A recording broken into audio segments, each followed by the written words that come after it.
وأطيعوا الله وأطيعوا الرسول لعلكم تفلحون لعلكم ترحمون صدق اللہ العظیم۔ دوستو اور بزرگوں،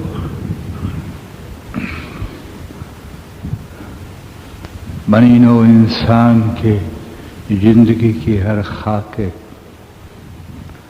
اور زندگی کے ہر شعبے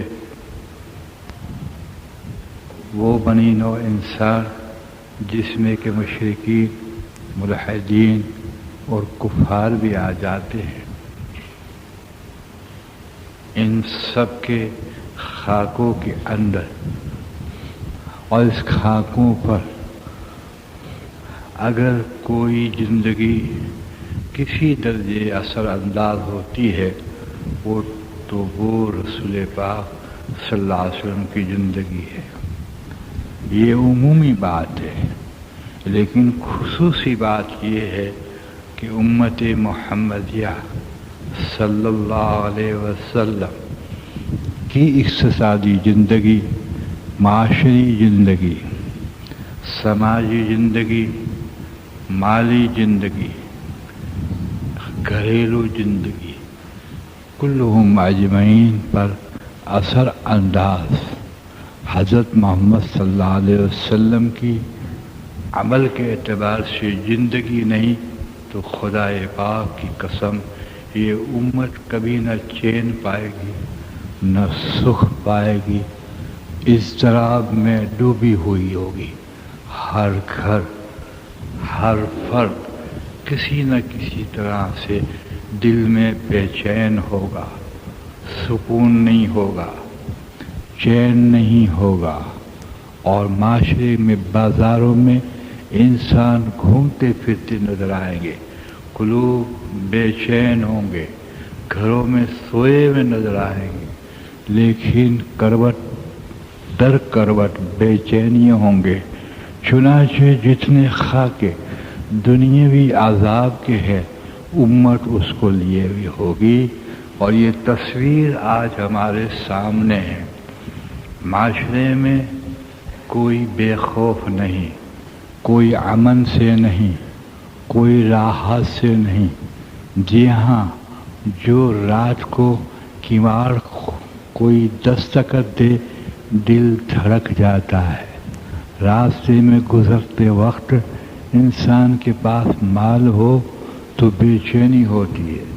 غرض کہ یہ صرف پاکستان کا احوال نہیں بلکہ دنیا کے اندر جہاں جہاں مسلم بھی حضرت محمد صلی اللہ علیہ وسلم کی زندگی کو لے کر عمل پیرا نہیں، وہ سب کے لیے اللہ نے یہ ضابطہ قرار دیا ہے، اس کو کبھی چین اور سکھ نہیں ہوگا۔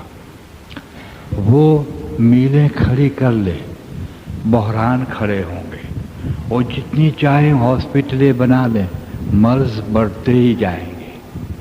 جتنی چاہیں اتنی ہاسپٹلیں بنا لیں، مرض بڑھتے ہی جائیں گے۔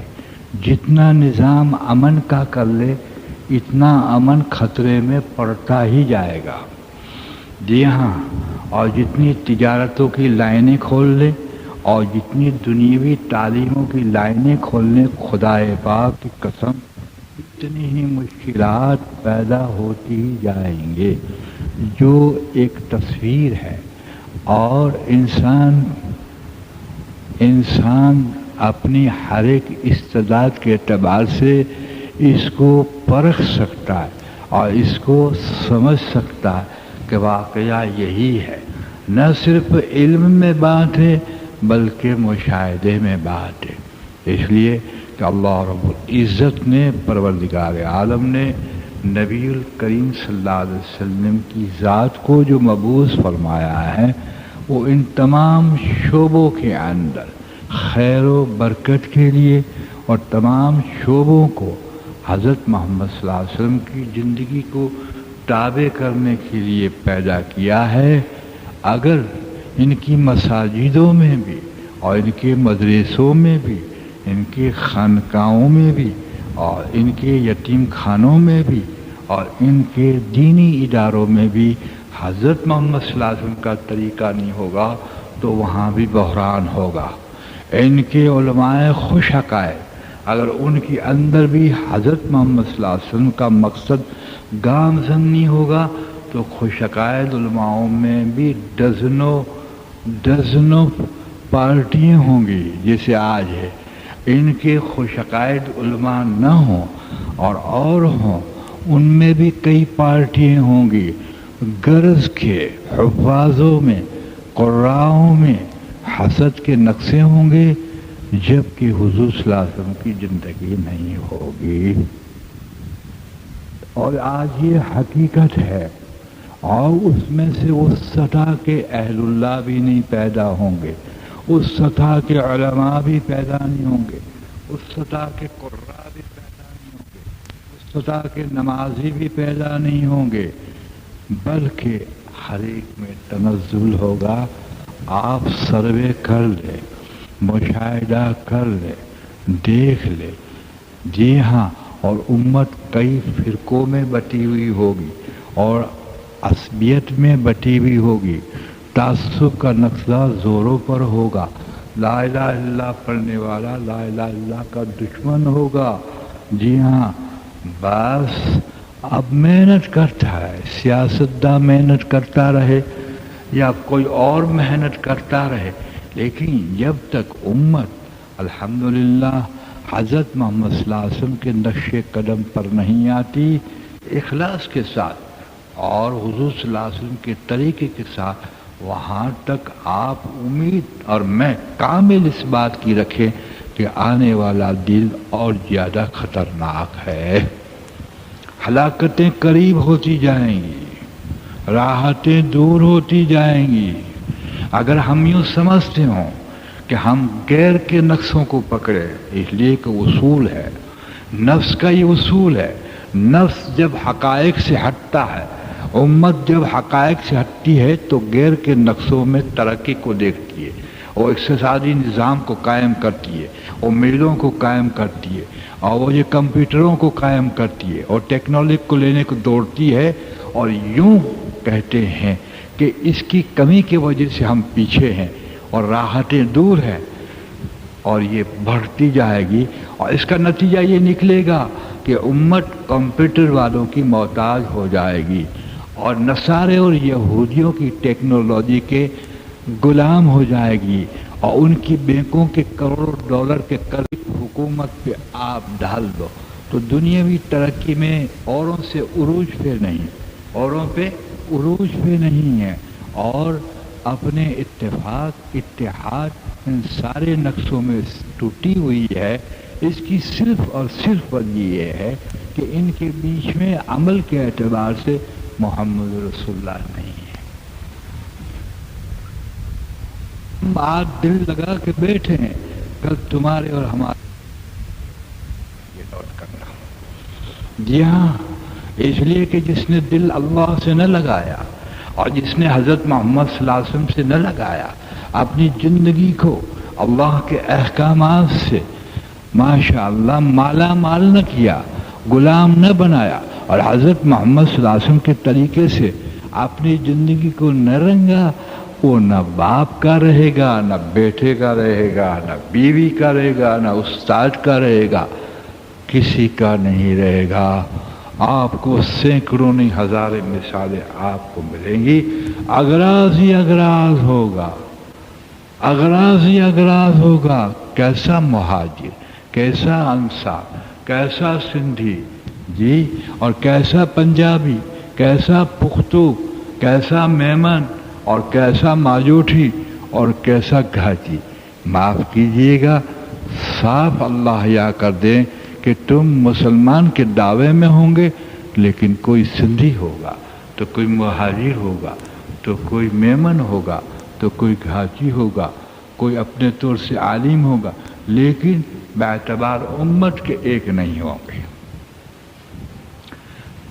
کہ آپ خصوصی کرم فرما کر حبیب پاک صلی اللہ علیہ وسلم کا ہم صدقہ دیتے ہیں، آپ ہمارا دل نہیں جوڑتے کہ تم نے ہم کو دل دیا ہی نہیں، تم نے اللہ کو دل دیا ہی نہیں، تم نے ہمارے حبیب کو دل نہیں دیا. جب دل نہ دیا تو ہر شعبے میں سے تم نے ہم کو نکال دیا. تمہیں ایک گورنمنٹ کی جب نقصان کا مسئلہ آتا ہے اور مال اور جان پہ بنتی ہے تو گورنمنٹ سے ڈرتے ہو، اتنا ہماری ذات سے یعنی اللہ پاک سے بھی تم نہیں ڈرتے۔ وارنٹ آتا ہے گھبرا جاتے ہو۔ قرآن میں نے قیامت کے وارنٹ لکھا رکھے ہیں، تمہارا بال بھی کھڑا نہیں ہوتا۔ جی ہاں، اتباع میں تم مفاد کے تحت اس رسوخ چاہتے ہو، حضرت محمد صلی اللہ علیہ وسلم کو عملاً تم نہیں چاہتے۔ اس لیے خوب یاد رکھو اس بات کو، جب اللہ کا انسان نہیں بنتا اور حضور صلی اللہ علیہ وسلم کا تابعدار نہیں بنتا تو پھر وہ امتی اپنے آپ کو لوگ سمجھتے ہیں، کہتے بھی ہیں، لیکن اندر کا رجحان ہوتا ہے کہ میں فلاں قوم سے ہوں، میں فلاں قوم سے ہوں اور میں فلاں قوم سے ہوں، اور اس کا اتحاد بھی مصنوعی ہوتا ہے، اور اللہ پاک ٹکرا کے رکھ دیتے ہیں، خود ٹکراتے ہیں۔ فرماتے قرآن میں کہ ہم تم میں سے یعنی امتی محمدیہ میں سے ایسے لوگ پیدا کریں گے جو تم سے جبر ہوں گے اور تمہارے ساتھ میں ٹکرا دوں گا۔ نفرت کی آہیں کیوں نہ ہو، جبکہ حضرت محمد صلی اللہ علیہ وسلم کے طریقے سے ہمیں روگردانی ہے۔ جب سرکار کے طریقے سے منہ موڑ لیا، خدا نے امت سے منہ موڑ لیا ہے۔ یاد رکھیے، امت پیاری نہیں، حضرت محمد صلی اللہ علیہ وسلم اللہ کو پیارے ہیں، اور حضور کو آپ کو امت پیاری ہے تو یہ تو ہم نے بنوایا ہے، پیاری ہے۔ لیکن امت کو کیا خبریں دیے، کیا خبریں دیے، سن لو۔ اللہ ایک چند عملوں کا میں آپ کو مثالیں دوں۔ فرمایا حضور صلی اللہ علیہ وسلم نے جو بچوں پہ شفقت نہیں کرتا وہ ہم میں سے نہیں، اور جو آپ کو ہم شفقت کرتے، صحیح ماشاءاللہ، باپ ہو کے تو شفقت کرتا ہے اپنے بیٹے کو، نفسانیت کے اعتبار سے یا اللہ کے حکموں کے تحت حضور صلی اللہ علیہ وسلم کے طریقے اعتبار سے؟ جی، جب ماشاءاللہ اس کی تربیت پہ آتا ہے تو کیا سکھاتا ہے؟ حضرت محمد صلی اللہ علیہ وسلم کا طریقہ سکھاتا ہے، حضرت محمد صلی اللہ علیہ وسلم کے رنگ میں رنگ جائیے کرتا ہے، تو اس کو ماشاءاللہ کہاں لے جاتا ہے، کس کی تعلیم پہ لے جاتا ہے، کون سے لباس پہناتا ہے؟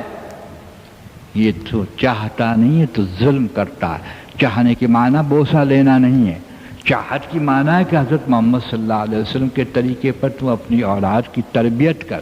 جب اولاد کے بارے میں تیرا یہ حال ہے تو تو ہی بتا کہ بیوی کے بارے میں تم کیسا ہوگا اور ماں باپ کے بارے میں کیسا ہوگا۔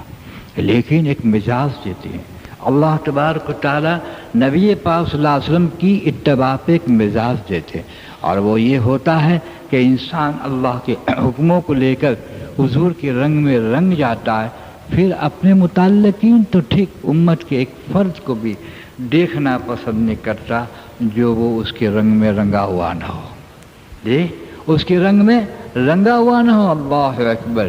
چنانچہ ایک صحابی رضی اللہ تعالیٰ عنہ کے بیٹے نے کیا کہا کہ ہم عورتوں کو مسجد میں آنے سے روکیں گے، اس لیے کہ حضور صلی اللہ علیہ وسلم کی حدیث ہے کہ عورتوں کو نماز پڑھنے کے لیے مسجد میں آنے سے نہ روکو۔ وہ ایک دور آیا تو حضرت عائشہ صدیقہ رضی اللہ تعالیٰ عنہ کا پاک وجود موجود تھا اور حضور دنیا سے تشریف لے گئے تھے۔ اس وقت حضرت عائشہ صدیقہ رضی اللہ تعالیٰ عنہا نے کہا، آج اگر سرکار دو عالم صلی اللہ علیہ وسلم ہوتے تو عورتوں کو مسجد میں آنا ممانعت فرما دیتے۔ یعنی حضور کے دور کے بعد کا دور کچھ لچک کھا گیا، اللہ اکبر کبیرہ، لیکن رد نہ کیا۔ اس پر ایک صحابی کے لڑکے نے کہا کہ ہم عورتوں کو نہیں آنے دیں گے۔ کیا کہا؟ بیٹے کو کہا، کیا تم بکواس کر رہا ہے؟ میرے آقا کی حدیث اٹل ہے، قیامت تک رہے گی، ہم عورتوں کو نہیں روکیں گے کہ حضور نے فرمایا۔ اس کے بعد بیٹے سے بات ہی چھوڑ دی۔